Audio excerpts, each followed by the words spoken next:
A split screen shows a slide on the right with the title Updates from the Pathways Clearinghouse Using Implementation Details, April 29, 2021.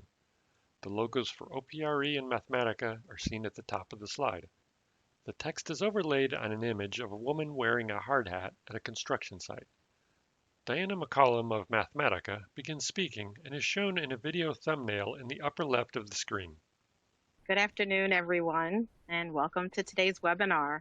I'm Diana McCollum, and I'm the project director of the Pathways to Work Evidence Clearinghouse. We're very excited to have you for our webinar, which is focused on using implementation details. And our goal today is to really highlight content that's new to the Pathways Clearinghouse website since it was first released last summer. And in particular, we really want to talk about the implementation details that have been added for more than 50 interventions that demonstrate favorable findings. So these are really the interventions that may be able to move the needle on labor market outcomes for people with low incomes. And we're joined today by an esteemed group of panelists that we're excited to have, and they'll describe how practitioners can use implementation information. And so after this, I'll transition to an overview of the Pathways Clearinghouse, focusing on the review, and provide you with a very brief website demonstration, and then we'll transition over to our panelist discussion. Right? And I do want to encourage participants, if there are questions that come up over the course of the overview, the demonstration, or the panelist discussion, please submit your questions within the Q&A. All right. And at this point, I'll turn it over to our project officer, Kim Klum, at the Office of Planning, Research, and Evaluation. And Kim will talk about why providing detailed implementation information is really important for this project. Kim Klum is shown in a video thumbnail in the upper left as she speaks. Thank you so much, Diana. So as Diana said, I'm Kim Klum, a senior social science analyst in the Division of Economic Independence at the Office of Planning, Research, and Evaluation, or OPRE, within ACF. And with Claire DeSalvo and Amzi Hecht, I'm part of the federal team that's responsible for overseeing the Pathways to Work Evidence Clearinghouse and ensuring it achieves its objectives. So on behalf of OPRE, I want to welcome you and thank you for joining us, setting aside time on your Thursday afternoon, or for some of you morning, to be with us. We're really excited to have you here. I'm pleased to have this opportunity to share the Pathways Clearinghouse with the stakeholder group for whom this clearinghouse and website was designed, those who oversee and implement TANF and related employment programs and policies. The Pathways Clearinghouse is meant to be a resource for practitioners, program administrators, policymakers, and stakeholders. But in order for it to be useful, potential users have to know about it. So it's really gratifying to have time to showcase the Clearinghouse with this audience in particular. The Pathways Clearinghouse reflects really a very thorough, careful, and thoughtful amount of work by our team, which is a team made up of staff from OPRE, Mathematica, and Mathematica's partners. And to create the Pathways Clearinghouse, the team engaged in extensive consultations with a broad range of stakeholders. These consultations helped us ensure that potential users of the Clearinghouse would find that it was relevant and meaningful to their needs. And when we consulted stakeholders, many of whom are represented hopefully on this webinar, we heard that what people really need when practitioners are seeking evidence about what works to help job seekers who are low income succeed in the labor market, they really want to know as much as possible about how that information translates onto what they already do. To make that translation, they want as much in-depth information as possible about the services that were provided and what it takes to provide those services, everything from staffing and staff competencies to partnerships to costs. And we really took that feedback to heart, and it propelled us to dig as deep as we can into the information that researchers have provided about the interventions they studied.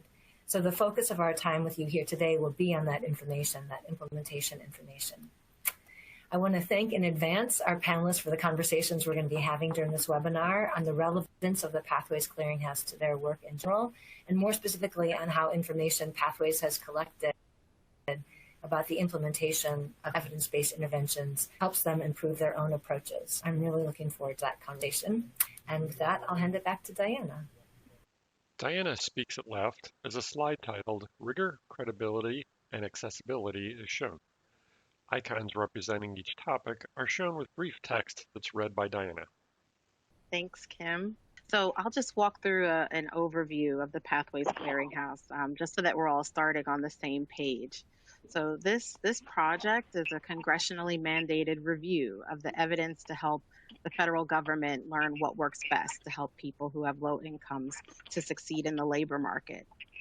And the foundation of this work really starts with a rigorous process for reviewing studies and then assessing the effectiveness of the collective body of evidence for different interventions.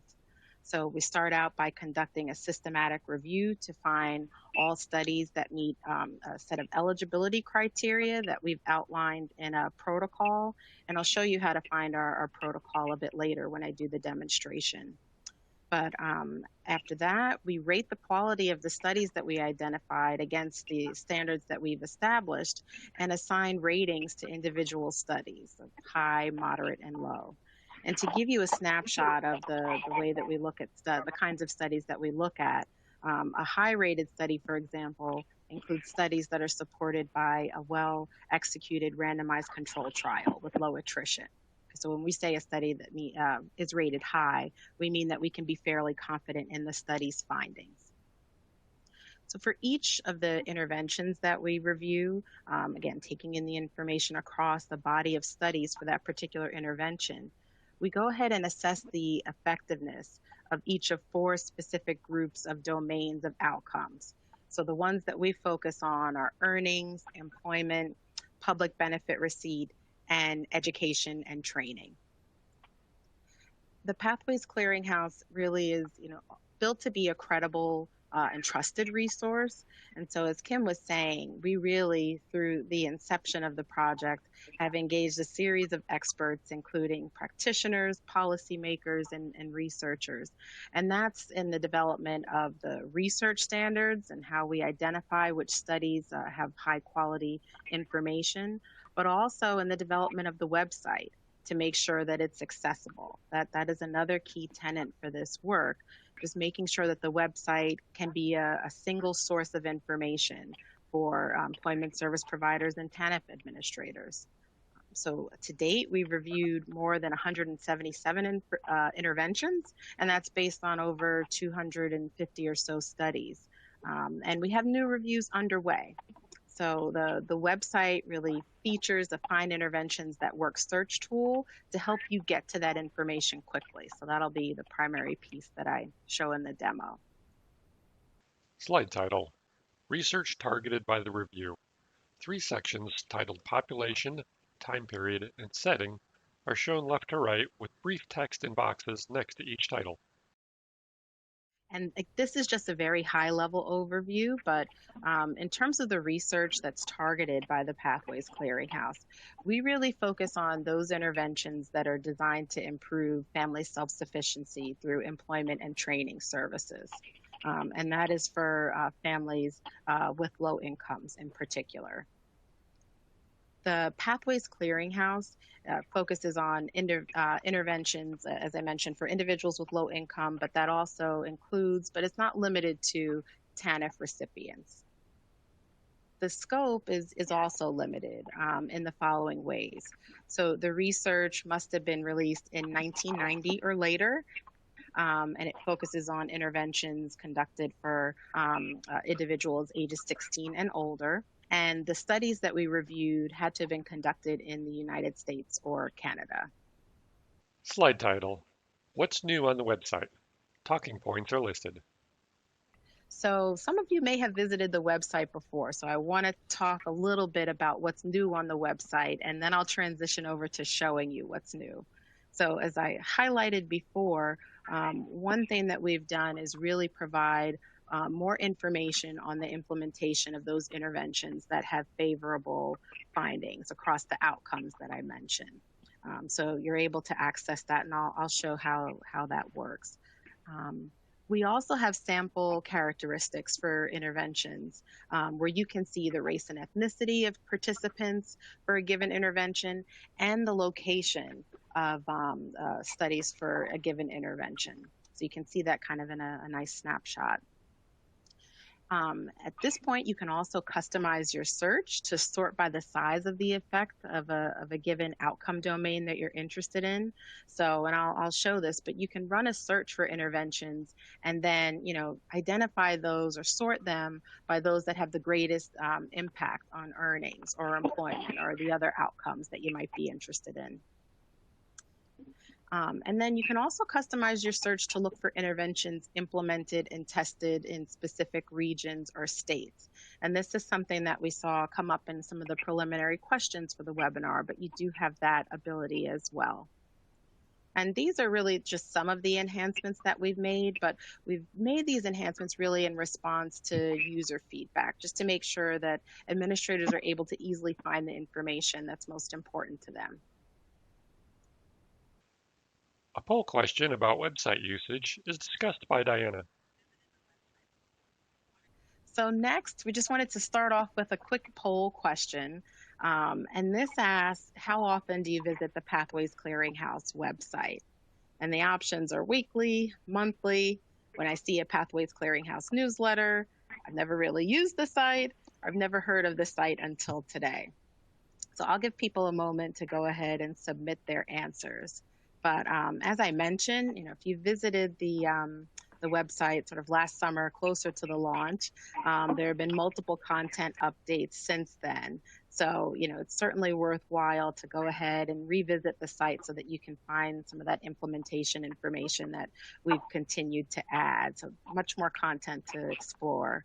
And then if you're wondering about the newsletter, I'll get to the demo right after this, and I'll show you how you can sign up for that. And you can stay up to date with new content that's released at Pathways by signing up for that newsletter. But let's go ahead and see what the results are here. The results of the poll show weekly at 0%, monthly at 5.4%.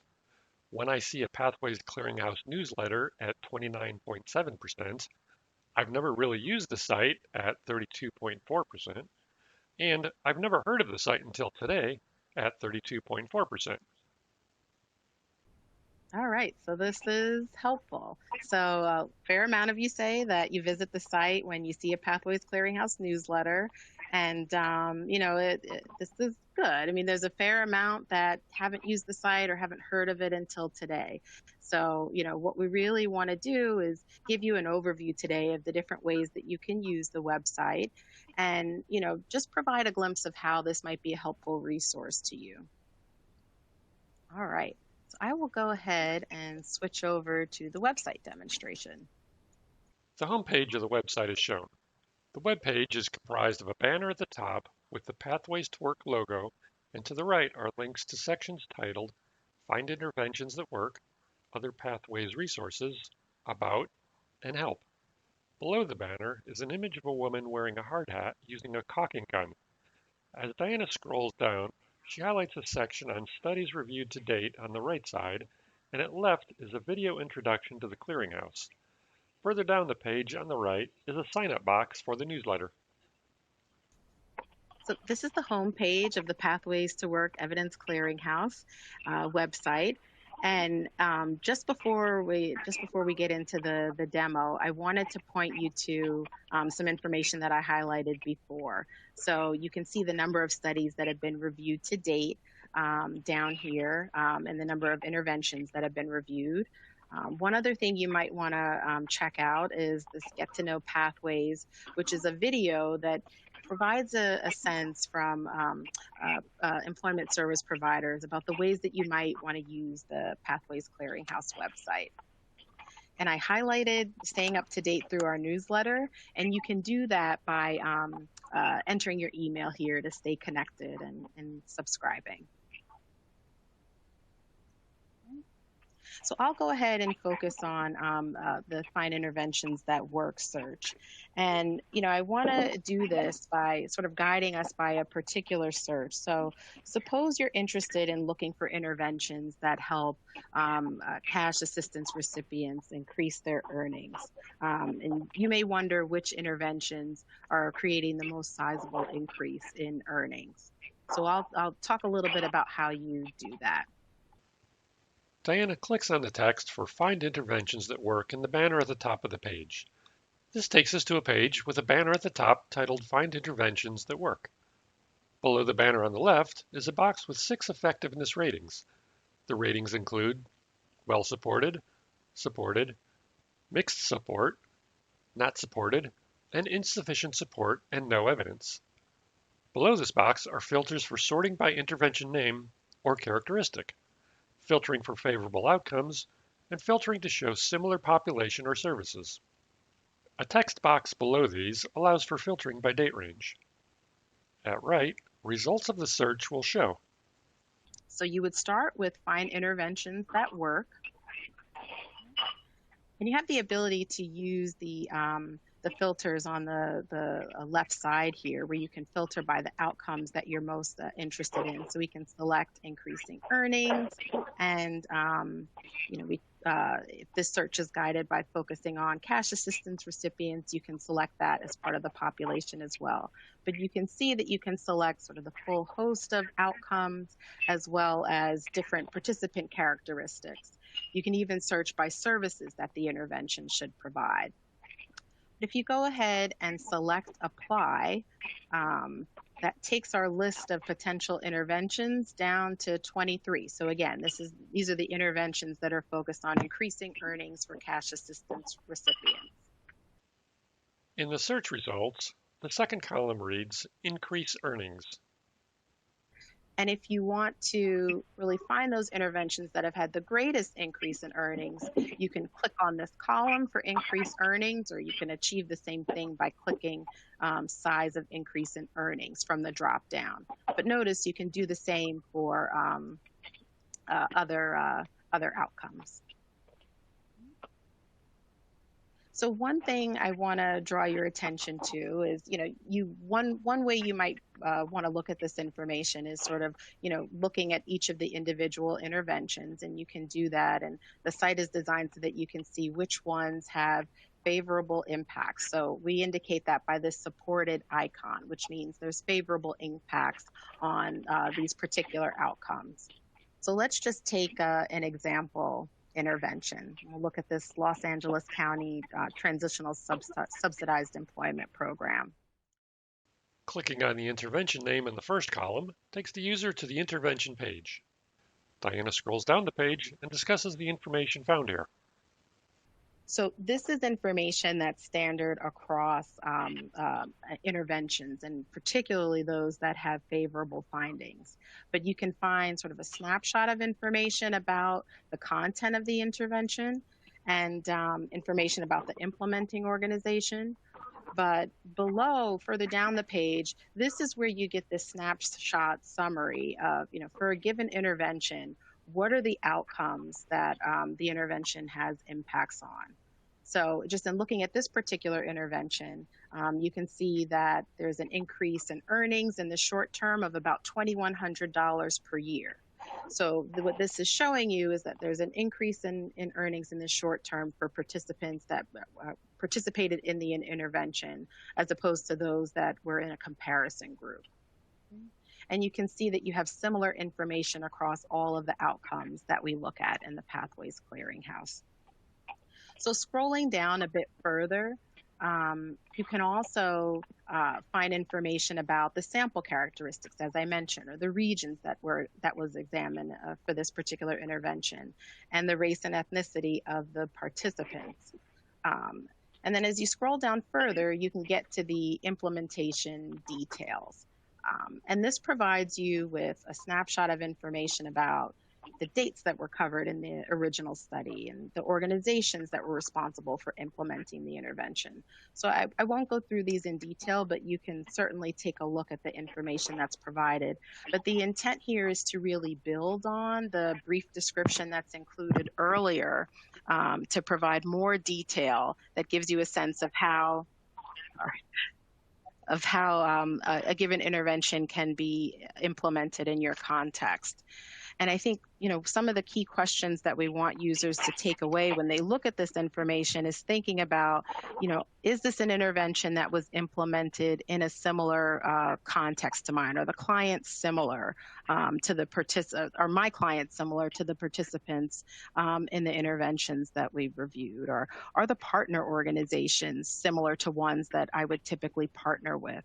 That's the kind of information that you can begin to pull from these implementation details as you think about new interventions to implement. So that's the kind of information that, again, you can find across different intervention pages. And I'll wrap up the demo, but I just want to go back and show you where you can find some additional information. Diana goes to the banner at the top of the page and clicks on the text menu for other Pathways resources, and then clicks on Publications and Multimedia. This page has 2 videos discussing the clearinghouse and a link to a PDF of the protocol. So I've mentioned the protocol for the Pathways Clearinghouse. You can find that under this tab for other Pathways resources. So you might want to access the protocol to answer questions like, what are the kinds of outcomes that the Pathways Clearinghouse has reviewed, or to get a little bit more information about the standards. There were a couple of questions about that, so we wanted to point that out. All right. But I will go ahead and stop the demo and take us back to the presentation. A slide with the question, how might practitioners use implementation details, is shown at the right as Diana introduces the next speaker. All right, so I'm going to turn it over to Ella Gifford-Hawkins, who's a senior program analyst here at Mathematica, and she is a former Larimer County Works manager and a longtime Pathways Clearinghouse stakeholder that's really been pivotal in thinking about this implementation detail information. So I'll turn it to Ella to talk about how she thinks practitioners may be able to use that information. Right. Thank you, Diana. Ella Gifford-Hawkins is seen in a video thumbnail at top left with a slide of talking points at right. I've been involved in this project for a long time, and I am so passionate about this because it makes research and findings accessible to practitioners. So why is this important? Program managers, practitioners are dealing with budgets that are limited. They want better program outcomes. They're functioning in a changing world with limited resources. So how do we make decisions? How do we make the best decisions? And how do we get the information that we need to make those decisions? At the end of the day, practitioners are very practical because they're implementers. So how do you take this information, implement a practice that may be a pilot or something innovative? The site can help you figure out some of those questions because the implementation details were born as a result of the conversations that practitioners had with OPRE and the other stakeholders. So some of the parts that I would like you to take a look at when you're looking at the site, the clearinghouse, is we're interested in long-term wage gain, skills development, job retention, and education training outcomes, right? So when I, as a practitioner, am considering what I could do differently, I have a lot of questions. So when was the study done? How long were the participants followed? Because if they're followed for a long time, we know that often in TANF, you may not see the outcomes right away. You want to know what's happening long-term so you can get information there. Who implemented the intervention? Can I relate to the folks who implemented the intervention? Do they look like me? Or if they don't look like me, can I learn something from them? Say it's in a very urban area, but I'm in a rural area, I still may get some ideas about what I could do differently. Who was served? So we know that across the United States, we have very diverse communities. We serve different folks. I want to know who was served. And that helps me figure out, can I relate to this and what could I do with it? What were the services? I'd like to know a better, more in-depth description of services because as an implementer, a practitioner wants to know, how do they make this happen? And good implementation is what makes different and new practices stick. what were the partnerships?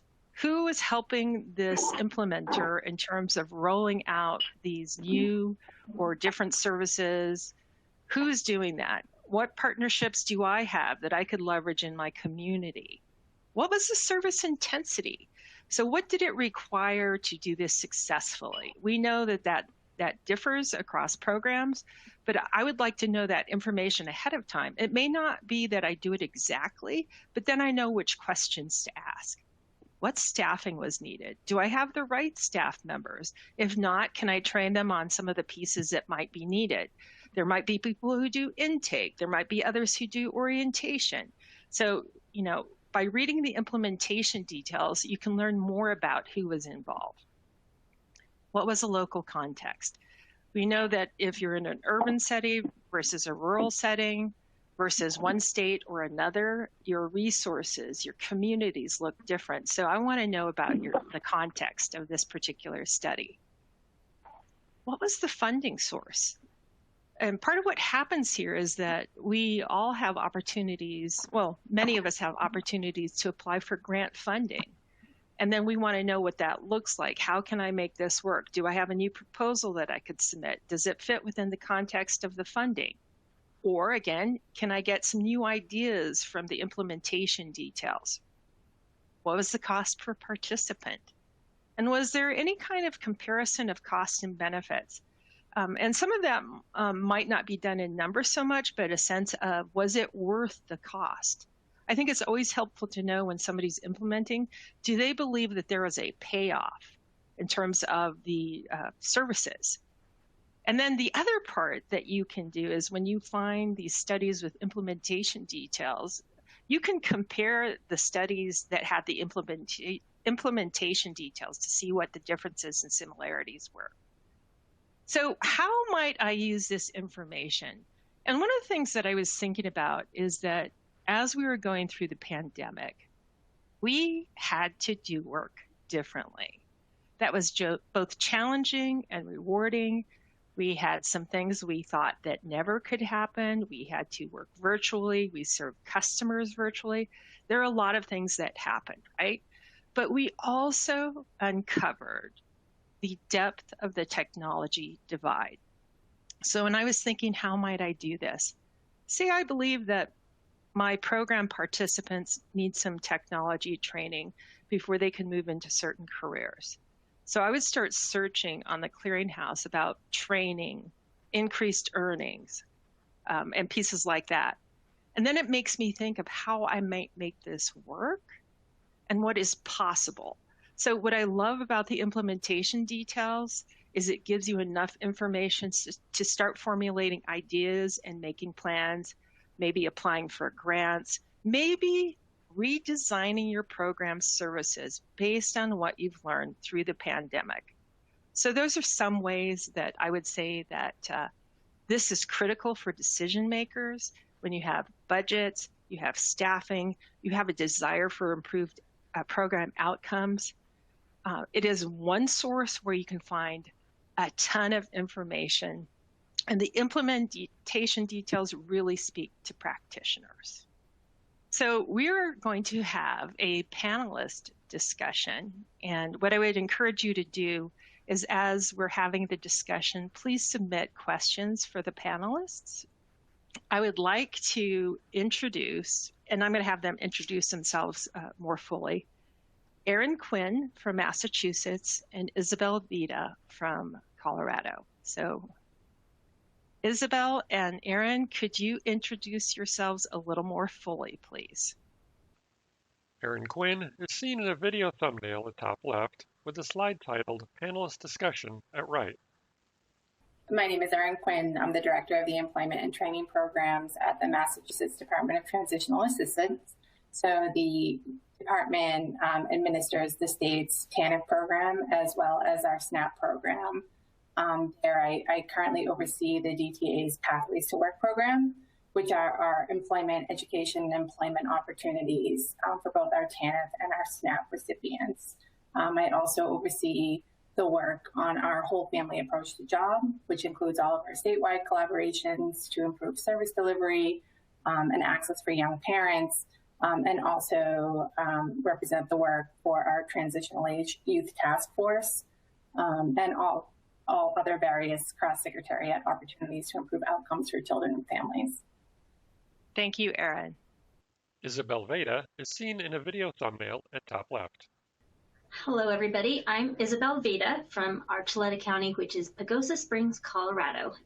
And we are on the southwest corner of Colorado, so we're definitely rural. I am the resource manager for the Archuleta County Department of Human Services, and that entails supervising all of the eligibility programs. So that's food assistance, Colorado Works, adult financial, Medicaid, long-term care. I also supervise child support services, so I really get the opportunity to see Colorado Works from beginning to end, if you will. I work very closely with our works coach. I came from working in Larimer County for 10 years with 20 coaches to working with one and trying to implement the same services. So it's been a challenge.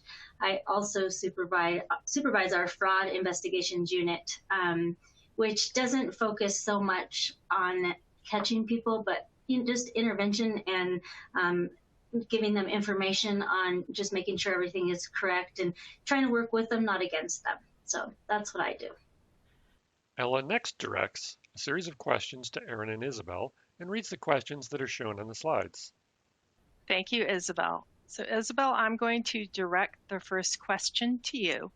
In your role as resource manager for the Archuleta County Department of Human Services, you and your team transformed the county, which represents a rural area similar to those other administrators may be working in. Can you talk about what you might be most interested in as you explore implementation information? Sure. Probably one of my favorite topics to talk about, because when I think about it, I'm always trying to come up with new ideas, new plans, new designs, new projects, and not necessarily things that are brand new. Sometimes not reinventing the wheel is good. And that's what I like about the clearinghouse, to get all of those ideas.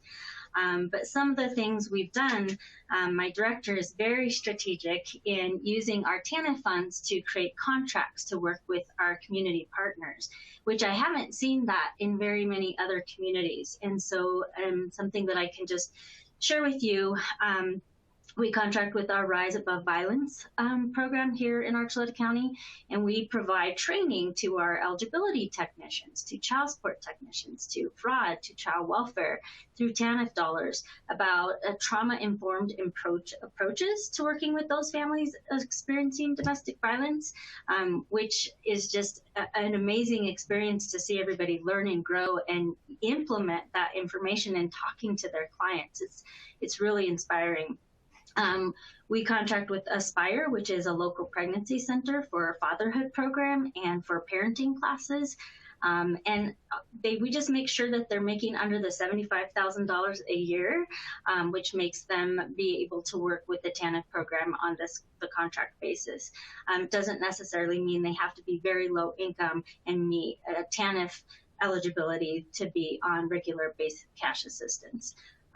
We work with the summer program, where we provide slots for kids to be safe during the summer while their parents are working.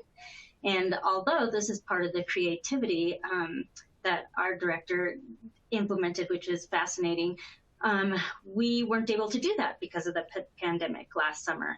So instead, regrouped with the local school district to provide food and delivery to those school-age children. So we moved the funds from one area to another, and able to serve the community. It was just brilliant. We do a backpack program for kids at school, and I could go on and on, but the point I'm trying to make is that I look for new ideas in new ways, and we are constantly, our leadership team, talking about ways to help our community. Just last week, we had a single dad who had to go into quarantine for COVID. So immediately we were able to, within, I would say, 2 hours, coordinate a place for him to be to quarantine. I worked with our local senior center to get food delivered to his motel room for 2 weeks. And it just was so beautiful that our community worked so well together, and we were able to pull that off. So I think that's how I look at implementation, is just being able to be creative and proposing new things all the time. Sometimes they say no, sometimes they don't. So thank you, Isabel. So Erin, the next question is for you. So as Director of Employment and Training Services in Massachusetts, you've spoken extensively about your needs for evidence and in particular, implementation information. Can you describe how in your own work you use details about the way prior interventions were carried out? Sure. Yeah. And I think, the state perspective is often different than the local perspective. And a lot of the things that we're looking at, especially when we're trying to innovate in the policy area, is where do state policies and procedures get in the way, right, of local service delivery, and where can we make more efficiencies, right? So I think we're really focused on what is the best information and research out there right now, and what is the evidence support, and what works, what other state agencies and organizations are doing something similar. And then, as you've spoken about, really getting into the implementation, right, the meat of it. How is it implemented? What did it cost? What are the partnerships? I think that, when you're at the state level, you're always looking at like moving this huge barge as opposed to, being able to move as quickly as you might want to in policy spaces. So the greater body of evidence that you have and the greater information that you have around the implementation of interventions that have been proven to be effective just makes the ability to push the needle in terms of policy easier, right? And that's really what we're trying to do at the state level, is just figure out what is in the way. I think a lot of times it's about stripping away some of the barriers that we've created inadvertently for ourselves, to let the people that are on the ground really be able to affect the change and to get the service and the service delivery out as quickly and as effectively as possible. So in my position, that's really what I'm looking for, is how do I get this information and how am I able to utilize it in a way that affects policy change, that strips away procedures that are ineffective, that are inefficient. And this type of a clearinghouse helps support that work, right? As it grows, as that body of research grows, as the evidence around the interventions that are effective or not effective grows, as Isabel said, you don't have to recreate the wheel. And we can learn from one another instead of every single bureaucracy trying to go through the same steps at the same time, because it's challenging. That's one of the first questions you get is, what are your peers doing? What are other states doing? What's happening right now? And that takes a lot of time, to cultivate all of that information and get it together. Thank you, Erin. Erin and Isabel, it was fascinating to watch you both talk about this and how your situations are different, but where you also share some common values and interest. So the next question is for both of you. When you are searching for evidence on interventions, information about effectiveness across outcome domains like employment, earnings, public benefit receipt, education and training, maybe the first piece of information you're interested in. Given your experience with the site, what are some of the aspects of implementation information that you find most compelling? How would you use that information in your decision making? And is there information that you expected to see but could not find on the website? So that was actually quite a few questions. Who would like to start? I don't mind going this time. Oh, Erin, you go. Let you go. Go ahead. Okay. So I really liked the site because it had consistent, updated information. And I think, I'm a social worker. So in grad school, I did a lot of research. And maybe that's why I love the clearinghouse so much. But the biggest barrier, I think, to having that type of information is getting it and keeping it updated. So even having a local resource guide in a small or large community, you have to have that person behind the scenes making sure that it's relevant, current information, or just that it is, you're looking at sample sizes, they're still true and correct. You're looking at implementation, all those different things.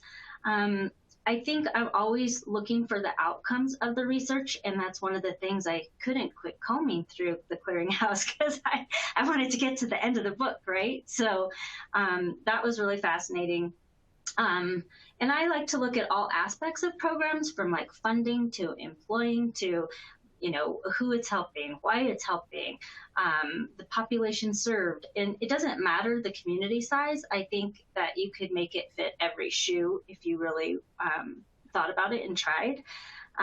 Information I think I expected to see maybe were a little more information about grandparents, intervention for grandparents raising their children while on TANF, and what resources there are for them, or what can we start for them to support them, because they're not always part of the cash grant because they're grandparents and they have retirement, but they already raised their babies. They're not knowing what to do with the 2 and 3 year olds. So I don't think there's enough support. So I would love to see a program a community has come up with in terms of that. And I'm always fascinated with the two generational approach in child support specifically, because we need to break down those silos, and we need to give folks access to other programs without creating barriers for them. So that would be something that I would really love to see more information on, because I would comb through that for hours. So thank you. Thank you, Isabel. Erin? And I think that's funny. You said a lot of what I wanted to say, right? You want to get to the end of the book. And really looking for like that outcomes data, right? Like what's the answer? What's the perfect answer? And we know with these types of challenges, we don't have that. And I think that I love the structure of the clearinghouse. I love the ability to look at things like study quality, the intervention description, the sample characteristics, right? Population characteristics, the services that were provided, the design. And I think that what we all struggle with is when we're trying to innovate in this space, keeping all that information up to date, right? And having it be like right at the tips of your fingers around what's happening right now versus what you've actually had the time to do a quality evaluation on. And so I think that gap between you've had a little bit of time to look at the outcome data from something that happened 5 years ago, 10 years ago, versus what's happening right now and what are people experiencing, I think is not, it's not a deficit of the clearinghouse. It's just the reality of the work that we're doing. So trying to get that like immediate finger on the pulse of who's innovating and what they're doing versus being able to have that long view and have some outcome data of previous work is, I think, just it's not really, it's not something that we can solve through a website, but I think that's always a challenge for all of us. Thank you, Erin. So I am going to turn it back over to Diana. A slide titled Stay Connected is shown at right, showing the social media links which Diana reads. The website address is pathwaystowork.acf.hhs.gov. At right is a screenshot of a tweet. So this is just a note, but just before we turn over to the audience questions piece. But you can stay connected with the Pathways Clearinghouse by following at Mathematica Now on social media, or at OPRE underscore ACF. And you can get the latest updates there, and you can use the Pathways to Work hashtag. And certainly you can join the email list, which I previewed a little bit earlier.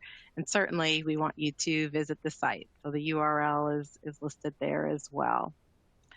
But it looks like we have a good amount of time to jump into audience questions. So I certainly want to encourage people to continue to submit questions. We received a ton in advance, and I think you all have submitted a couple now, so we can jump right in. Let's see. So one of the first questions is thinking about how are implementation details coded, and I can cover this one.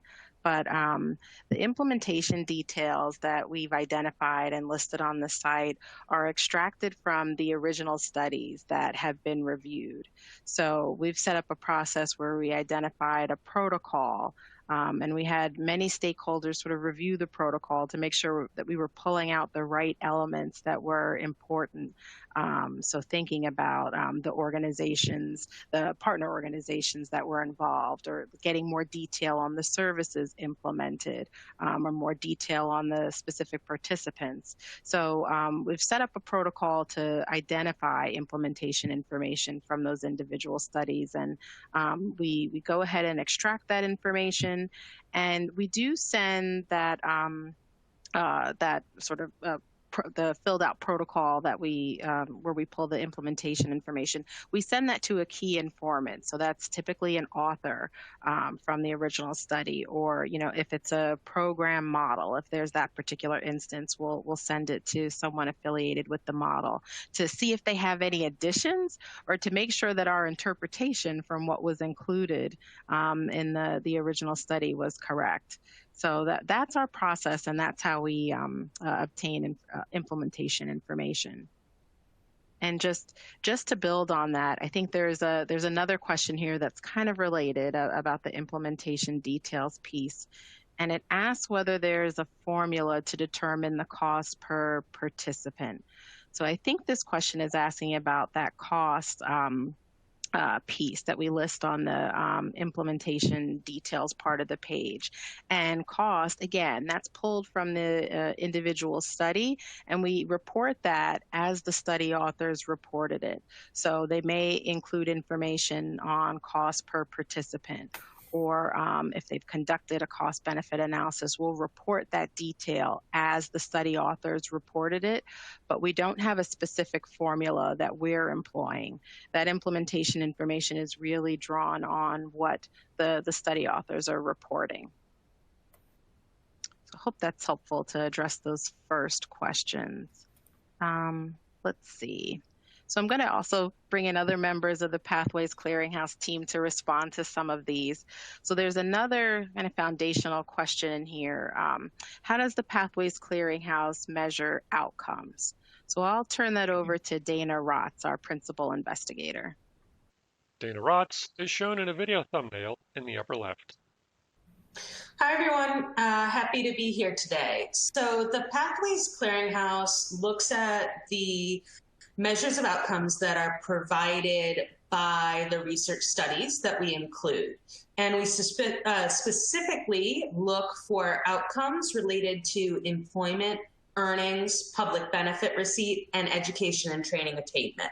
We use the measures that the study authors provide, and we assess those measures essentially using our standards for the quality of the study design underlying them. And based on that assessment, we include the findings and the outcomes in our review. Thanks a lot, Dana. Let's see. So there are some questions about just looking for the services that particular interventions include. So one of them is, can I find information on interventions that include services such as sectoral training, employment retention services, and work-based learning? And the answer is yes. So when I went through the demonstration for the website, when you go to the Find Interventions That Work tool, on the left-hand side, you can choose from these 3 primary buckets of filters. And searching by services that are offered is one of them. And so the services that this person mentioned in their question, those are all listed as options, where when you're executing a search, you're basically identifying studies that have included that particular service among the other services that they offer. So you can certainly, use the search in that way. Question here about whether, the question asks, is there a way to identify an intervention that was made in a specific state rather than creating multiple searches? And yes, this is something that we're exploring in a future enhancement for the website. You will be able to do that filter by state. So that's a good question, but it's something that, has certainly come up, and we're looking to address that in a future update. All right, so I see another question. Okay, so this is specifically for Dana. And I might ask this person to submit sort of an expansion on this question if you have one. But the question is, can Dana expand on the quality measurement piece again? So Dana, is that enough for you to be able to? Yeah, definitely. So I think what this question is about, and my apologies if I'm misinterpreting it, is how we assess the quality of the study findings to determine how to rate them. And just very briefly, we assess studies based on their design and their analysis. For design, we look at, was it a randomized controlled trial where individuals were randomly assigned to the intervention or the comparison groups? And was it a quasi-experimental design? We also look for random assignment studies, whether the individuals who are randomly assigned to the intervention and comparison groups are the same individuals as those who are included in the sample whose outcomes are being analyzed. And then for quasi-experimental design studies and for some randomized controlled trials as well, we look at whether the intervention comparison groups were similar at baseline. So before the intervention began, does it look like the two groups that are being compared in order to estimate impacts are similar? And we also look at the analysis methods in terms of what type of controls are included in the analysis that folks are doing. So it's a pretty holistic assessment of the quality of the causal design. It doesn't really get into the quality of implementation. It actually doesn't get at all into the quality of implementation, but it doesn't get into the quality of any implementation research that's being done or any descriptive research. It's very much focused on, do we think that the estimates that the authors provide give a good estimate of the causal effect of a study? And all of that is outlined in substantial detail in the handbook. I see another question here saying about the measures. I think this is about the measures that we're getting.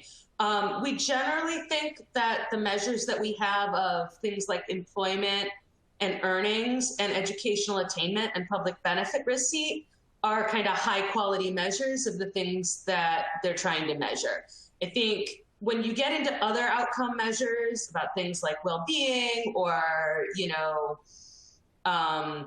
mental health or, or those types of things or achievement, I think that then, you have to really think seriously about whether the outcome that the authors are using are measuring the thing that they say it's measuring. But for things like earnings, employment, public benefit receipt, degrees attained, it's all, it's generally has strong validity.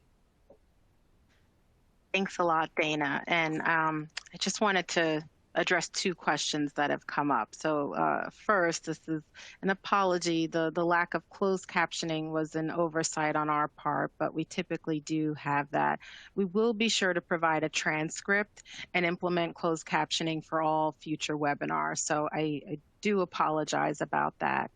And then following up, there's an additional question about the filters. And the question is whether the filters include populations such as pathways to work for persons with disabilities or broken by ethnicity.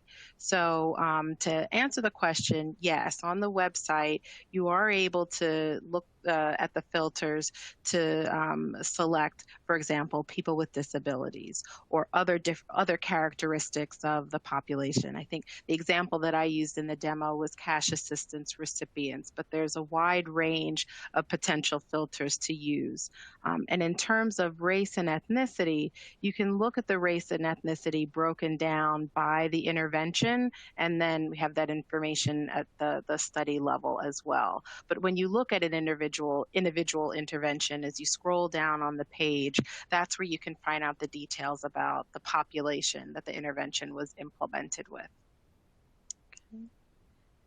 And then I think there's and another quick question we have in here, will there be a webinar of this? And absolutely, we record all these webinars and we'll include it on the website for later viewing. Absolutely. There was one other question that I want to direct back to our panelists just a bit. And I think, it would be helpful for the panelists to help our audience think about instances where, you might scan the website and, find that there's an intervention implemented in a context that's different from yours. So let's say, Isabel, for example, if people are searching for interventions and they found one that seems like it could be a fit, but it looks like it was implemented in an urban context and they're in a rural context. What kinds of questions might you address as you begin to look at that intervention, recognizing that it might not be a fit for the exact same location, but are there other ways that you can start to use that information? So I wanted to pose that to both panelists, but maybe we start with Isabel. Sure. So I think that I wouldn't do any of that work on my own, even from ground zero. So I would pull my teams into just this thinking mode and old school style and get out a whiteboard and start writing ideas down and how it could work in our community, kind of looking at that equity lens of what barriers are to maybe get that going in our community, how we could overcome those, who our stakeholders would be. So it wouldn't just be one little aspect that I'd look at, but I'd pull in all of my brains to be able to sift through the information and see where we could start. Even if we used a portion and then we started going down another path, it was still helpful for us to be able to recognize that and maybe come up with some new ideas and be very creative. That's helpful. Erin, did you have any other thoughts there? I did. I was thinking, specifically, the last year, especially with COVID, has given us the opportunity to re-examine a lot of our policies. And there are a lot of things that we suspended in Massachusetts around the TANF work program requirements, things like orientations, wanting to revise our assessments, looking at things like time limits, sanctions, right? And I think that this is one tool. Right? It's not all inclusive of all the body of research that's out there, but to be able to go back and revisit, on the research that's been done and the interventions that have been studied around things like time limits and sanctions in other states, sometimes you just want to know what's out there, right? And if there isn't conclusive evidence, having some space to go to say that, there isn't conclusive evidence is helpful in and of itself. So I think that this is an example of a tool that's useful in that space to say, we haven't proven one way or the other if certain interventions were successful around things like time limits or sanctions. And that's part of innovating, but having the space to see what's out there and having the ability to really assess those interventions that have tried to get more information around those types of policies. This is one type of a tool that we would bring into that conversation, similar to what Isabel was saying, when you are taking out that whiteboard and trying to map out what you do have for available information and evidence.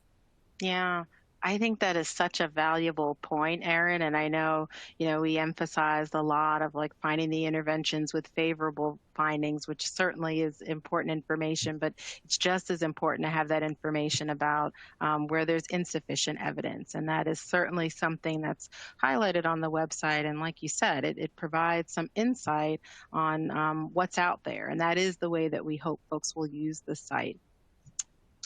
I also, Diana, if I could add something else real quick. So I also sit on some policy groups. And so every chance I get, I try to join subgroups, because what's important to me in that aspect is taking some of those intervention ideas and even bringing it to the table of a larger group, because the policy groups that I sit on represent the whole state of Colorado, not just Archuleta County. So I have in the past taken some great ideas that I've, been stumbled onto and passed that up the ladder. And so our voices are being heard, and which I really appreciate that they allow me in this position to be able to do that, because it is creating change. And that's what we're trying to do to, help our clients and stay client focused. Yeah, that's really helpful, Isabel. It's nice to hear the story of how this can inform, your regular conversations. Mhm. So there is one additional question here, and we might have time for one more if folks want to keep submitting them. But there's a question about how often the website is updated with new interventions. And we don't have a set schedule, but we do regularly update the information with information from new interventions and studies that we've reviewed. The best way we try to keep people up to date on that is through our newsletters, where we'll announce where there's new content. We will have new content released this summer, so we will make sure to send out an update indicating that. That's a good question. And we also, as part of the newsletters we also will signal when we're looking for a call for studies, for example. So we issued one last year on a call for studies of interventions that were implemented remotely, and we will be issuing a new call for studies as well. So if you're signed up for the listserv, you will see that. All right. So I think we're close to time, and it looks like we answered most of the questions, or all of the questions that I see in the queue here. But I really just want to take the time and thank our panelists for a really helpful discussion and helping us think through ways people can really look at the implementation details and begin to innovate. I think that's a takeaway for me. I heard that a lot, as that being another jumping off point for looking at that information. But we will definitely make this webinar available after the event, and we encourage you all to visit the Pathways Clearinghouse website, and definitely feel free to send an email, and our email addresses are listed here, but you can email the Pathways to Work Evidence Clearinghouse if you have a specific question. Email addresses are shown for the Pathways Clearinghouse: pathwaysclearinghouse at mathematica-mpr.com. Kim Klum is at kimberly.klum, that's KIMBERLY .CLUM at acf.hhs.gov. Ella Gifford Hawkins is at Gifford Hawkins, that's EGIFFORD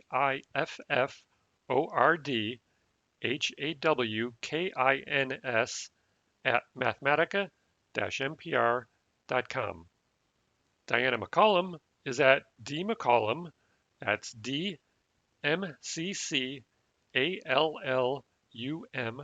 at mathematica-mpr.com.